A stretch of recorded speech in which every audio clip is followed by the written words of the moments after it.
Good evening, students. Welcome back to the biology session. And today we are going to see the remaining part of the fundamental unit of life. So, last week we have seen about the plasma membrane, the major cell organelle. Next is the nucleus. What do you mean by nucleus? Nucleus is an organelle which is found only in eukaryotic cell. We can say nucleus as a brain of the cell because all the genetic information is stored in the nucleus. This nucleus is fully enclosed with a nuclear membrane. The nuclear membrane is a double layered membrane. It is also called as nuclear envelope. So the nucleus is surrounded by a double layered membrane called as nuclear membrane or nuclear envelope. So it contains a majority of cell genetic materials. What do you mean by genetic material? So the genetic material are DNA, the deoxyribonucleic acid, RNA, the ribonucleic acid, and proteins. These are all the genetic materials which are stored inside the nucleus. So the genetic material is organized as DNA molecule also with a variety of proteins to form a chromosome. What is chromosome? Chromosome is a hereditary material which separates a male and female reproductive genes. Right, children? We'll see this in later. So, can you all understand? The nucleus is an organelle found in the eukaryotic cell. It is fully enclosed with nuclear membrane, which is double layered. It is also called as nuclear envelope. Nucleus is a cell brain. So, dense protoplasmic bodies that contain hereditary information which controls the cell activity as well as for the transfer to next generation. This is a general information about nucleus. So where the nucleus lies in the plant cell, it lies towards the periphery, but in the animal cell, it lies in the central position. So in many prokaryotes, the nuclear membrane is absent. So it is called as nucleoid. Cells like RBCs, they doesn't have nucleus. So cells without nucleus cannot survive for a long time. You will be learning in higher classes that the uh, lifetime of the RBC is about 90 days. So every 90 days it will die and the next RBC cells will secreting in our body. So cells without nucleus cannot survive for a long time. There is no permanency for that cell. One nucleus which is present in an organism is called as uninucleate, and many number of nucleus, if it is more than one or two, it is called as multinucleate. These are all the general information regarding nucleus. Let me repeat it again. The nucleus contains genetic information which is used for the cell's growth and function. It lies in the middle portion in the plant cell, animal cell, and in the towards the periphery in the plant cell.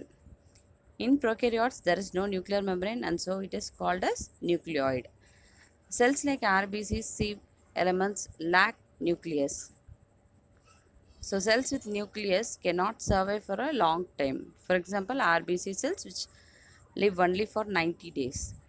One nucleus is present in most of the cell, but some cells may have more than two nuclei. One nuclei is called as uninucleate and two or more nuclei is called as multinucleate. Okay, children? So, what is the nucleus made up of? The nucleus is made up of a nuclear envelope, a nucleoplasm, and the nucleolus. Let us see the structure of the nucleus now. So, this is the structure of the nucleus. So, you can see here an outer membrane and an inner membrane. Here, if you see an outer membrane and an inner membrane is there, this is called as nuclear membrane, which is made up of lipid layers. So the center part, which is red in color, is called as the nucleolus. So surrounding the nucleolus, a blue color layer is there. This is called as a chromatin layer. This chromatin is a thread-like structure which combines to form chromosomes, the genetic material which is present here. And this area is also called as nucleoplasm. The next one is nuclear pore. The pores which is present here, here is called as nuclear pore. Fine children, can you listen to this? The outer membrane and inner membrane, which is also called as nuclear envelope or nuclear membrane. The next one is the nucleolus, which is in the center part, red in color, and the blue color shade is called as chromatin, which contain chromosomes in it, which is thread-like structure. So you can see the nuclear envelope here. They have written as nuclear envelope, which contain the outer membrane and the inner membrane. Nuclear pores are also present, which is used in the transfer of these genetic information from the cytoplasm to nucleus and the nucleus to cytoplasm. This nuclear pore is much needed. Yeah, can you understand, children? So nucleus is made up of, as we have seen in the diagram, nuclear envelope, which is double membrane covering which separates the nucleus from the cytoplasm. It contains many nuclear pore, which is used in the transformation of genetic information from the cytoplasm and to the cytoplasm. The next one is nuclear pore. There is an exchange between the material, as I already said. Next is a nucleoplasm. It is a colorless, dense sap found inside the nucleus in which the chromatin and nucleolus are suspended. So the nucleoplasm contain nucleolus and the chromatin material surrounding it. Next one is the nucleolus. It is a round structure found inside the nucleus. It is rich in RNA, the ribonucleic acid, and protein. It is a site of ribosome formation. So during ribosome, we will study about nucleolus also. Can you understand, children? We'll move to the next slide. Okay. So what is the difference between a nucleus and the nucleolus? The nucleus, it represents the whole eukaryotic complex that contains the genetic information. But the nucleolus is a component of the nucleus. So it is present inside the nucleus, which is a component. So what is nucleus? It is covered by two membrane envelope. But a nucleolus, it is without a covering membrane. So it is just as like that inside a nucleus. Nucleus controls the structure and working of a cell. But nucleolus, it synthesizes ribosomal subunits. When we study ribosomes, we will surely study about the nucleolus in detail. Okay, children. So, what is chromatin material?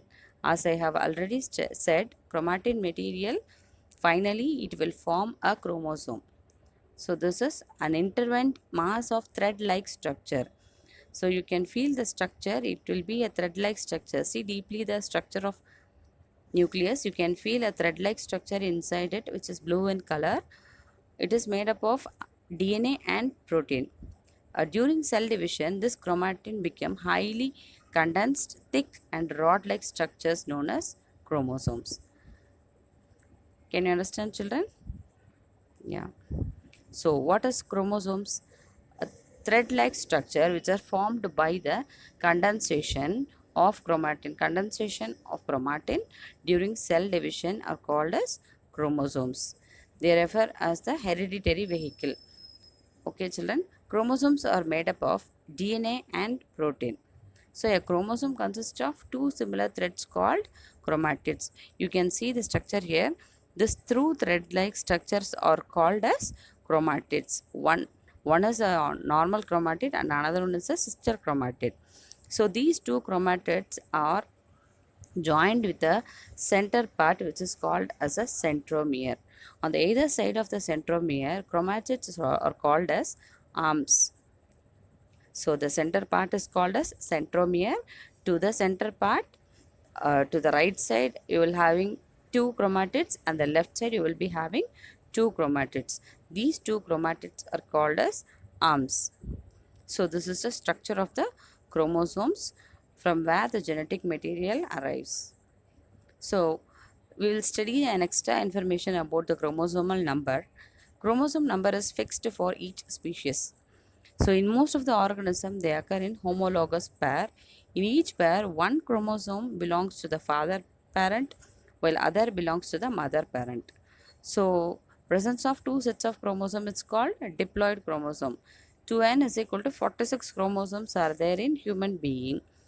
And the presence of single set of chromosome is called as haploid. So haploid means only one chromosomes, that is 23. Diploid means two chromosomes which contain 46. 2n is equal to 46 and haploid is n is equal to 23 in humans. So this you can study in higher classes, but for a general information I have given this. Okay. What is the role of nucleus in the cell? Nucleus contain all the genetic information, and it not only controls the cell but also the whole organism. So as nucleus is a brain of a cell or an organism, it controls the whole organism's functions. So it functions as a control center of the cell, as it controls all the cell metabolism and cell activities. The whole cell metabolism and the cell activity has been controlled by the nucleus. So nucleolus as is a part of the nucleus which forms the ribosomes, so that we will study in the ribosome structure. So nucleus bring about a cell differentiation. So cell differentiation may happen only in the nucleus, that is only in the eukaryotic cell. Why? Because only if you have a nuclear membrane, cell differentiation will happen. So nucleolus bring us about the cell differentiation by which a cell attain a specific structure and function. So division of nucleus in each cell is essential for cell division. Okay. So reshuffling of chromosomes and changes in the gene produce variation. So if a chromosome has been reshuffled, that is one chromosome, if we attach into the second chromosome, or if a cell division occurs, there occurs variation. So now we will see the difference between a prokaryote and an eukaryote. The size of the prokaryote is 1 to 10 μm, but in eukaryote it is larger in size, it is 5 to 100 μm. So organized nucleus is absent in the prokaryote, where nucleus is present in eukaryote. So in eukaryote, nuclear membrane is present, but in prokaryote, nuclear membrane is not present. A single DNA molecule is present suspended in the cytoplasm. Nucleolus is absent. So organized nucleus is present within the nuclear envelope, that is nuclear membrane. Nucleolus is present. Several DNA molecules are present. So in prokaryotes, only a single DNA molecule is present, but in eukaryote, you are having several DNA molecules. Membrane-bound cell organelles are absent in prokaryotes, whereas membrane-bound cell organelles are present in eukaryotes. Typical vacuoles are absent in prokaryote, but vacuoles are present in eukaryote. So without nuclear membrane, there is no cell division. So, because of that, mitosis is absent in prokaryote, as prokaryote do not have nuclear membrane. Mitosis is present in eukaryote, which contain the nuclear membrane. For the best example for prokaryote is bacteria and cyanobacteria. The best example of eukaryote is plants, animals, and fungi. Thank you, children. I think you would have understand better about nucleus. Thank you.